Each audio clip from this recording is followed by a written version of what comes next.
নমস্কার বন্ধুরা, কুকুর শিখার রান্নাঘরে সকলকে স্বাগত জানাই। আজ নিয়ে এসেছি সজনে ফুলের চচ্চড়ির একটি রেসিপি। শীতের শেষ আর এই গরমের শুরুতে এই সজনে ফুল খাওয়া আমাদের শরীরের জন্য কিন্তু খুবই উপকারী। আর এইভাবে যদি চচ্চড়ি রান্না করা হয় খেতে তো দারুণ লাগে, তাছাড়া কিন্তু একটু তেতো ভাব লাগে না। সজনে ফুলের মধ্যে যে একটু তেতো তেতো ভাব লাগে সেটা কিন্তু এইভাবে রান্না করলে একটুও থাকে না। আশা করছি রেসিপিটা আপনাদের কাছে ভালো লাগবে। তো আমি সজনে ফুলটাকে খুব ভালো করে ছাড়িয়ে নিয়ে 2 থেকে 3 বার খুব ভালো করে ধুয়ে নিয়ে জলটাকে ঝরিয়ে নিলাম।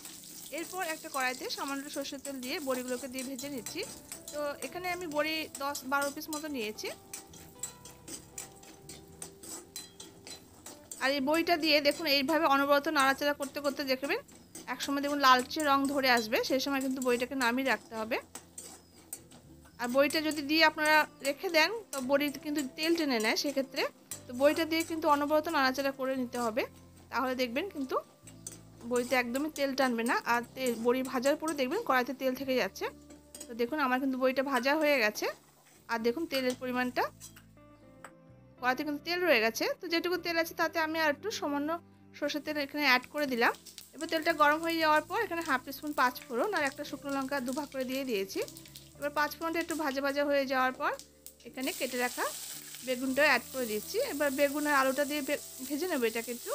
তো বেগুন আর আলুটা আমি এখানে আমার মতো করে নিয়েছি, তো আপনারা আপনাদের পরিমাণ মতো নেবেন। তো চেষ্টা করবেন যেন সজনে ফুল হিসাবে বেগুন আলুর পরিমাণটা যেন খুব বেশি না হয়ে যায়, তো সেরকম করে কিন্তু নিতে হবে। তো বেগুন আর আলুটা দিয়ে নাড়াচাড়া করে একটু ভেজে নিতে হবে প্রথমে। তো আমি এখানে কড়াইতে ডাইরেক্ট দিয়ে ভাজাটা করে নিচ্ছি, তবে আপনারা চাইলে আগে থেকে কিন্তু বেগুন আর আলুটা ভেজে নিয়েও কিন্তু রান্নাটা করতে পারেন। তো দেখুন নাড়াচাড়া করতে করতে আলু আর বেগুনটাকে এরকম লালচে করে ভেজে নিয়েছি। এবার এই পর্যায়ে সজনে ফুলটা যেটা ধুয়ে জলটা ঝরিয়ে রেখেছিলাম সেটা দিয়ে দিলাম।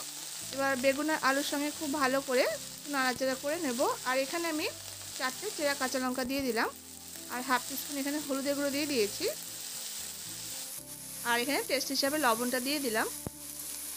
এবার নাড়াচাড়া করতে করতে দেখবেন সজনে ফুলটা কিন্তু অনেকটাই নরম হয়ে আসবে আর যে জল ছাড়তে শুরু করবে।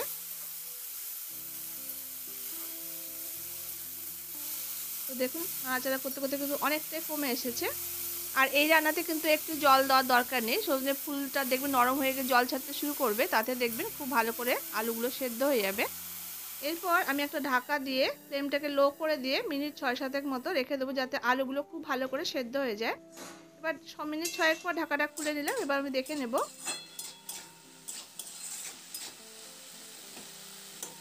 আমি একটু দেখে নিই, দেখুন আলুগুলো কিন্তু খুব সুন্দর করে সেদ্ধ হয়ে গেছে। আর এই রান্নাটা হতে কিন্তু খুব বেশি সময় লাগে না, খুব তাড়াতাড়ি কিন্তু রান্নাটা হয়ে যায়। তো এবার আমি এখানে 1 টিস্পুন পরিমাণ একটু সর্ষে পেস্ট অ্যাড করে দিচ্ছি, যেহেতু চচ্চড়ি রান্না করছি সর্ষে পেস্টটা দিতেই হবে। আর এখানে বড়িগুলো যে ভেজে তুলে রেখেছিলাম সেই বড়িগুলোকে আমি গুঁড়ো করে নিয়েছি। খুব বেশি কিন্তু গুঁড়ো করে নিয়ে হালকা হালকা একটু কিন্তু ভেঙে ভেঙে নিয়েছি বড়িগুলোকে। এবার সর্ষে আর বড়িটা দিয়ে খুব ভালো করে নাড়াচাড়া করে আলু ফুল আর বেগুনের সঙ্গে একটু মিশিয়ে নিলাম। এরপর আবার ঢাকা দিয়ে মিনিট 3-4 জন্য লো ফ্লেম করে রেখে দেবো। এবার মিনিট 4 পর ঢাকাটা খুলে নিলাম। রান্নাটা কিন্তু আমার একদম শেষ পর্যায়ে। এবার আমি এখানে হাফ টিস্পুন মতো একটু চিনি অ্যাড করে দিয়েছি। চিনিটা কিন্তু দিতে হবে, তাহলে কিন্তু ভালো লাগবে টেস্টটা খেতে, হালকা হালকা একটু মিষ্টি মিষ্টি চচ্চড়িতে কিন্তু ভালোই লাগে। এবার চিনিটা দিয়ে একটু নাড়াচাড়া করে নিচ্ছি। আর এটা একটু শুকনো শুকনো মাখো মাখো ধরনের রান্নাটা হবে। আর এতে কিন্তু রান্না করার সময় একটু জল দেওয়ার কোনো প্রয়োজন নেই। ঢাকা দিয়ে রান্না করলে কিন্তু ফুল থেকে যে জলটা বেরোবে ওটাতেই কিন্তু আলু বেগুন খুব সুন্দর করে সেদ্ধ হয়ে যাবে। এবার নামানোর আগে সামান্য একটু আমি সর্ষের তেল ছড়িয়ে দিলাম, কাঁচা সর্ষের তেল, যেহেতু সর্ষে পেস্টটা দিয়েছি। তো নামানোর সময় একটু কাঁচা সর্ষের তেল দিয়ে নামাতে হবে। এবার মিনিট 2 মতো নাড়াচাড়া করে বেশ দেখুন একদম শুকনো শুকনো মতো করে নিয়েছি। তো সজনে ফুলের চচ্চড়ি কিন্তু আমার একদম রেডি। তো দেখুন তো কত সহজভাবে একদম রান্নাটা হয়ে গেছে, কত কম সময়ের মধ্যে। আর খেতে কিন্তু দারুণ। অবশ্যই আপনারা এইভাবে একবার সজনে ফুলের চচ্চড়ি রান্না করে খেয়ে দেখবেন। সজনে ফুলের বড়া ঘন্ট তো অনেক রকম আপনারা খেয়ে থাকেন, তো একবার এই চচ্চড়ি সর্ষে বা পেস্ট দিয়ে খেয়ে দেখবেন, আশা করছি খুব ভালো লাগবে আপনাদের কাছেও। তো রান্নাটা আমার হয়ে গেছে, এবার আমি একটা প্লেটে সার্ভ করে নিচ্ছি। তো বন্ধুরা এটা গরম ভাত দিয়ে প্রথম পাতে মেখে খেতে দারুণ লাগে কিন্তু। আশা করছি রেসিপিটা আপনাদের কাছে ভালো লেগেছে। যদি ভালো লেগে থাকে অবশ্যই এইভাবে একবার ট্রাই করে দেখবেন। আর আপনাদের কাছে কেমন লাগলো তো কমেন্ট বক্সে অবশ্যই কমেন্ট করে জানাবেন। যদি রেসিপিটা ভালো লাগে বন্ধুরা তাহলে অবশ্যই একটা লাইক করবেন, শেয়ার করবেন। আর আপনি যদি নতুন বন্ধু হয়ে থাকেন, যদি চ্যানেলটি ভালো লেগে থাকে তাহলে সাবস্ক্রাইব করে পাশে থাকা অনুরোধ রইল। দেখা হচ্ছে পরবর্তী রেসিপির সঙ্গে। ততক্ষণের জন্য সবাই খুব ভালো থাকবেন, সুস্থ থাকবেন।